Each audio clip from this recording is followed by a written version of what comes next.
वो एक हमारा दोस्त था, वहाँ से आता था कराची से, वो इंजीनियर बना जाके अपना कैलिफोर्निया में पढ़ा, वहाँ से इंजीनियर बना और इंजीनियर बन के वहाँ अच्छी पोस्ट पे था। तो वहाँ कोई तबलीग वाले मिल गए उसे, वो तबलीग में लगा।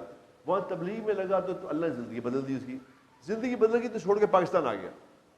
ये बारबेक्यू टू नाइट का मालिक है, उसका भाई था छोटा। उन्होंने दफा करो, मैं वापस आना। अब वापस आ गया तो पैसे तो थे उनके पास, बारबेक्यू नाइट बहुत चलता था कराची में।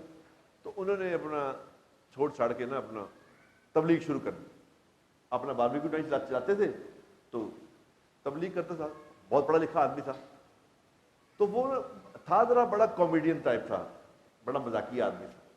वो कराची से लाहौर इज्तिमा था यहाँ रायविंड में, तो कराची से आ रहा था वो। अब इज्तिमा में बहुत सारे लोग आते, तो वो आ रहा था तो उसने ना अपने सामान के साथ लोटा बांध लिया, बैग लोटा बांधा था। अब लोटा जहाज में बंधा हुआ सामान से लोटा में, अब वो लोटा देखा जब उन्होंने, वो जो थे वहां बुक करने वाले सामान, लड़कियां लड़के, लोटा देखा उन्होंने तो वो एक दूसरे को इशारे कर रहे हैं कि देखो पागल मौलवी लोटा जहाज में लोटे का क्या काम है। वो वो एक दूसरे को इशारे शुरू करके लोटा लो। अब ये देख रहा है कनेक्शन से कि लोटे का देख रही है। एक लड़की ने उसे पूछ ही लिया, उसने कहा मौलाना ये लोटा तो अंदर जरूरत नहीं, जहाज में अंदर तो लोटे हैं, ये आप लोटा कहां लेके जा रहे हैं, ये क्या चक्कर है। तो उसने कहा कि बीबी ये लोटा असल में आपसे कुछ कह रहा है। हमसे कुछ कह रहा है?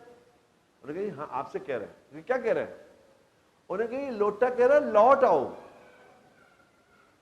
लौट आओ, बड़ी दूर निकल गए हो तुम,